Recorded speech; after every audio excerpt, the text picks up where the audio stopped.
बदलते भारत में, इस बदलते भारत में अखंड भारत की संकल्प लेते हैं कि हम अखंड भारत बनाकर रहेंगे। जय राष्ट्रवाद, जय अखंड भारत की जय, आर्यावर्त की जय। चलो जी, बहुत बहुत धन्यवाद, बहुत बहुत प्रणाम। 2-4 सम्मान दे दो।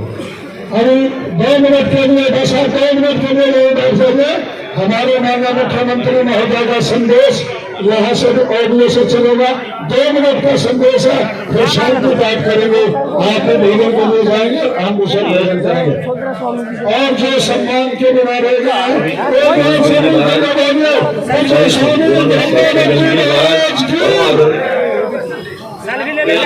स्वामी अग्रसेन जी महाराज, मुख्यमंत्री सरस्वती जी महाराज, योग गुरु स्वामी रामदेव जी महाराज, गीता मनीषी स्वामी ज्ञानानंद जी महाराज, अन्य संतगण और अन्य महानुभाव, महर्षि दयानंद सरस्वती जी की 200वीं जयंती के उपलक्ष्य में धर्म क्षेत्र कुरुक्षेत्र में आयोजित इस समारोह में बोलते हुए मुझे बड़े गर्व का अनुभव हो रहा है। मैं स्वयं इस समारोह में उपस्थित होने की दृढ़ इच्छा रखता था, लेकिन प्रशासनिक व्यस्तताओं के चलते व्यक्तिगत रूप से नहीं आ पाया। इस अवसर पर मैं महर्षि दयानंद सरस्वती जी को नमन करता हूं और प्रदेशवासियों को उनकी जयंती की हार्दिक बधाई और शुभकामना देता हूं। हमें गर्व है कि महर्षि दयानंद सरस्वती जी की 200वीं जयंती विश्व भर में मनाई जाएगी। इस दिशा में 2 वर्षीय विश्वव्यापी आयोजनों का शुभारंभ 12 फरवरी को माननीय प्रधानमंत्री श्री नरेंद्र मोदी जी के कर कमलों से होगा। युग पुरुष महर्षि दयानंद सरस्वती जी उच्च कोटि के विद्वान, विचारक, सांस्कृतिक क्रांतिकारी, समाज सुधारक और भारतीयता के प्रबल समर्थक थे। वेदों की पुनर्स्थापना में उन्होंने अनथक परिश्रम किया। उन्होंने स्वराज की स्थापना के लिए सामाजिक कुरीतियों, सांप्रदायिकता, छुआछूत, अंधविश्वासों, जाति पाति के भेदों तथा निर्णयों के शोषण के विरुद्ध कठोर संघर्ष किया। उन्होंने दलित वर्ग और नारी के उत्थान का आह्वान किया, इसलिए वे सन्यासी योद्धा कहलाए। महर्षि दयानंद जी का जन्म 1824 में ऐसे समय में हुआ था जब हमारा समाज अंधविश्वास, रूढ़िवादी परंपराओं और जात पात की बेड़ियों में जकड़ा हुआ था। सदियों की गुलामी ने देश के आत्म सम्मान को कुचल कर रख दिया था। ऐसे समय में 22 वर्ष की आयु में घर छोड़कर निकले महर्षि दयानंद जी अपनी सारी सुख सुविधाएं त्याग कर देश के उद्धार में लग गए। स्वामी जी का विचार था कि देश की प्राथमिकता का कारण है सामाजिक पतन और सामाजिक पतन का कारण है वेद की शिक्षा का अभाव।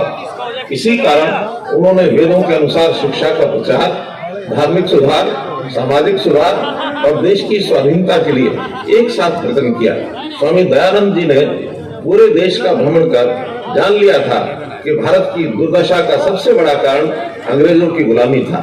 इसलिए उन्होंने वैदिक संस्कृति के वैभव और ज्ञान विज्ञान का स्मरण कराते हुए भारतीयों के मनोबल को ऊंचा किया और उनके स्वाभिमान को जगाया। प्राचीन आर्यावर्त में ये कहने का साथ संभवतः सर्वप्रथम स्वामी दयानंद सरस्वती जी ने ही किया था कि आर्यावर्त आर्यवर्तियों का है। हमारे प्रथम स्वतंत्रता संग्राम सन 1857 की क्रांति की संपूर्ण योजना भी स्वामी जी के नेतृत्व में ही तैयार की गई थी और वे ही उसके प्रमुख सूत्रधार भी थे।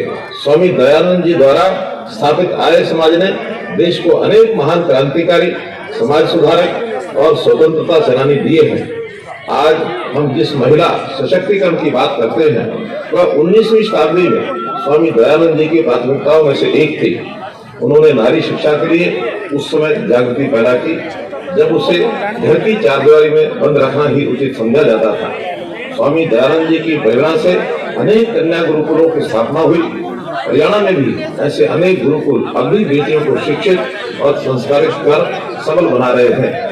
स्वामी दयानंद जी ने रेवाड़ी आगमन के दौरान हरियाणा के कर्मशील, पाखंड रहित और भोले भाले लोगों को देखकर कहा था कि हरियाणवी तो स्वाभाविक रूप से ही आर्य हैं।